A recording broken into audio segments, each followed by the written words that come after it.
What's up guys, my name is Yash, welcome to this new video, and in today's video we're discussing about the 4 different assets you have but you don't know of, and they are free.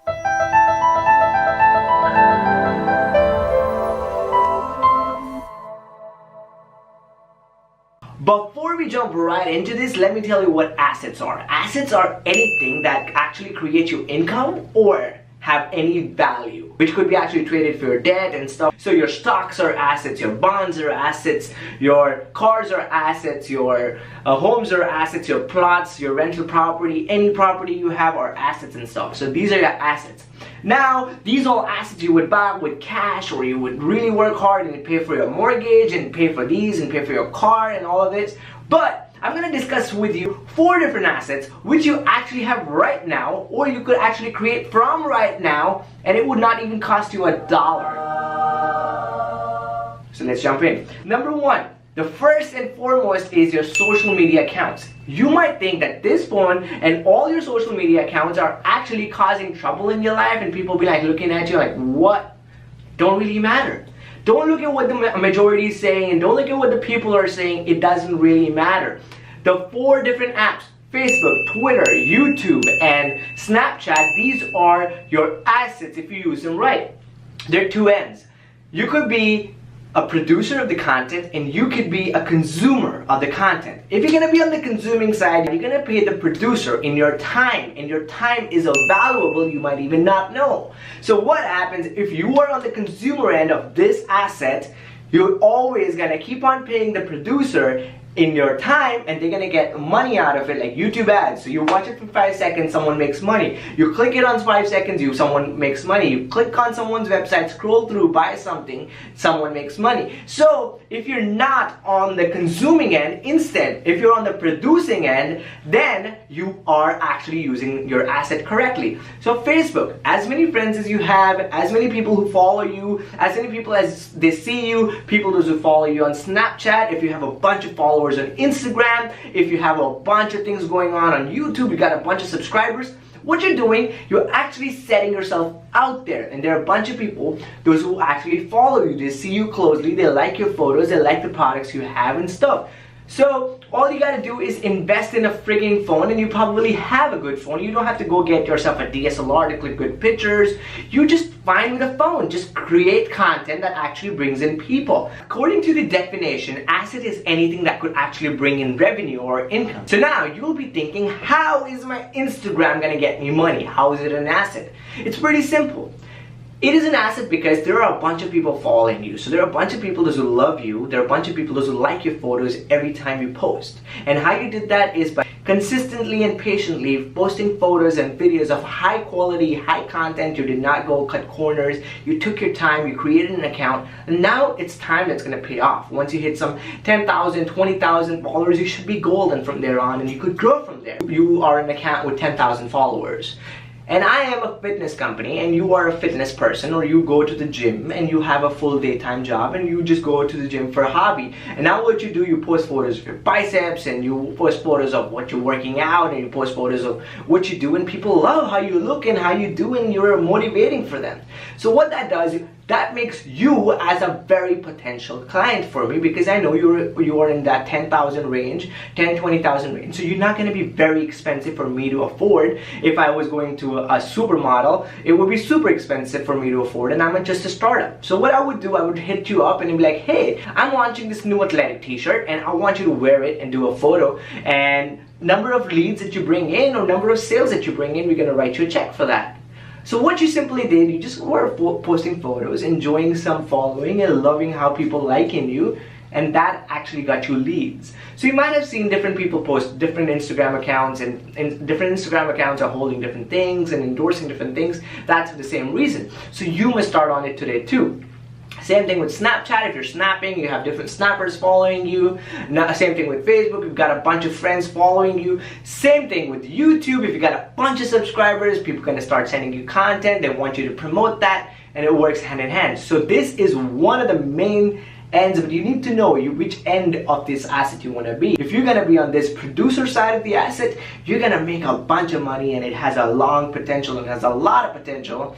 But if you are on the consuming end, you are the one actually paying the producer. So which end do you want to be? It's going to be your choice. But if you work on the production side, it's going to take a little bit of time, but you can go places with it. Number 2, network. It is not about what you know, it's about who you know. So if you know a bunch of people, that is your network. If you have a limited number of friends and you're just going out with them and you're repeatedly going out with them and you're not going and interacting with different people, what you're doing is you're actually setting up a barrier and you're putting yourself in a box. And if you're in a box and the lid is closed, there's no way any new news or any new assets gonna inflow. So you're gonna make the same amount of money that you're making at your job or working hard at your business or whatever you're doing.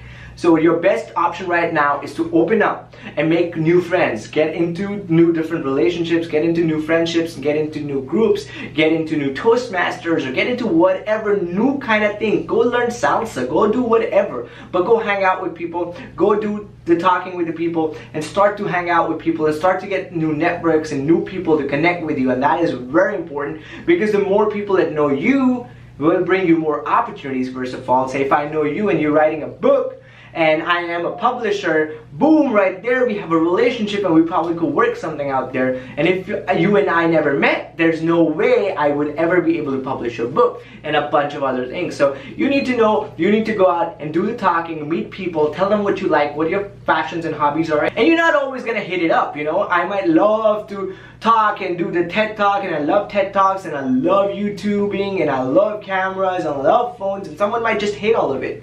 So the next time you just don't hang out with them and instead you hang out with someone else. So once you meet somebody, what you gotta do next is very important. So you built your second asset, that was your network, but you gotta build a third asset, and it goes hand in hand with your second asset, and that is exchanging contact information. It is super important and a lot of people tend to forget this. So what happens when John meets James? They would meet, talk, and they would be super nice, and they would love their company, they would love the ideas, they would love the business ideas, and they would love how they're thinking, they would love all of it. But you know what? They both are too shy or too forgetful or too drunk to actually exchange information. So don't push it all the way to the end.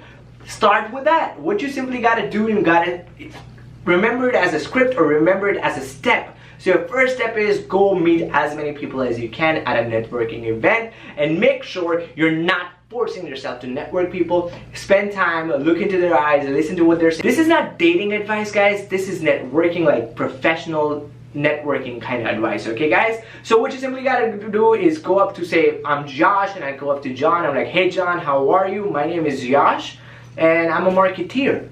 I market for companies and I love marketing. That's my passion. What do you do? And say John tells me that he's a realtor. I'm like, very good to know that.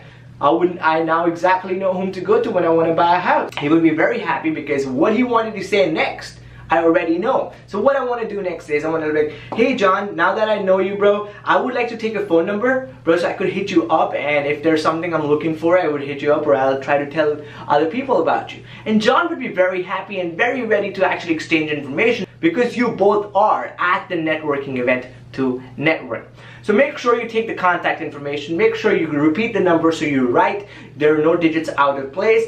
So in the first name, when you're saving the contact, name it John. Whatever's the last name, ask for the person to tell it, or tell them to put it in your phone so you have the first name and the last name, and don't leave it there. Right where it says company, put something there. Put the networking events name, put what the person does, put all of that information, all the main notes. This is the pro tip, guys. You want to hold as much information about John at that time because you're going to need it when you're actually calling him to network onto something, or you want to search some contacts, you exactly know whom you saved for what. So do that and you'll be fine. So that's how you exchange information, and the more people you know, the more contact information you have 3 different assets built up for you. Number 4, and the last asset that we're going to talk about in this video, is Goodwill. So now I could be a very nice person and I could talk good stuff, and I could promise you that I'm going to meet you Monday for coffee, and we're going to hang out, meet you Monday, and I'm going to talk to you about this new marketing proposal for your business. And you know what?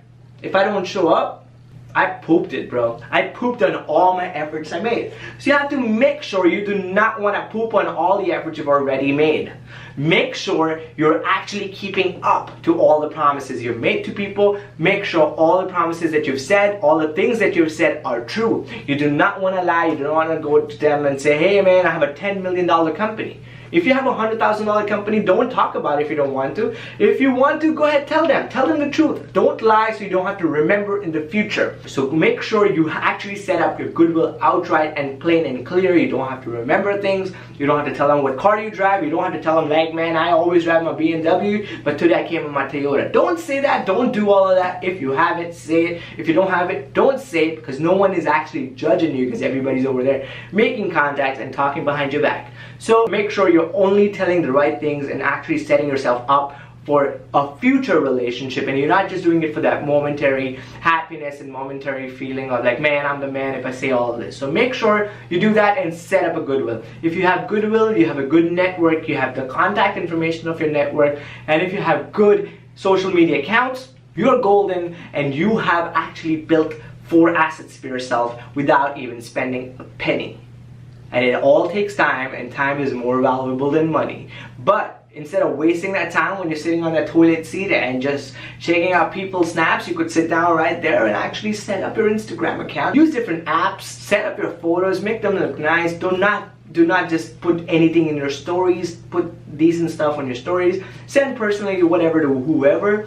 Hold different relationships. Call people occasionally and tell them, hey man, what's up? I thought about you. I was looking at this property. It looks really cool. My friend was getting a house. I want to hit you up and tell you that, man, how is your work going on? Call them for 2 minutes every now and then, and you're all set. Thank you so much for watching this video, guys. If you like this video, hit the like button. Do not forget to hit the subscribe button. Watch my previous video right here. Thank you so much for watching. Take care. Peace.